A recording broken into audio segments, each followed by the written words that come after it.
Каждую ночь старик зажигал фонарь на своем крыльце, даже несмотря на то, что по этой дороге уже никто не ходил.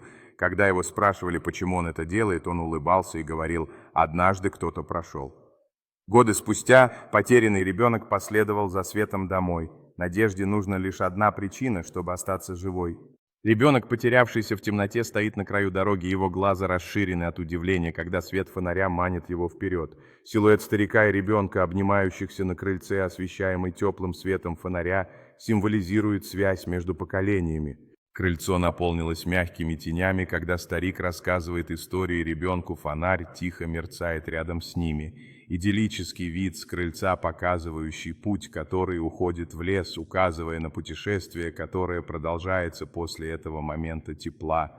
Старик и ребенок смеются вместе, разделяя момент радости, когда свет фонаря танцует в ночи. Теперь крыльцо, пустое, фонарь все еще мягко светит, отбрасывая длинные тени, которые остаются на земле, намекая на созданные воспоминания.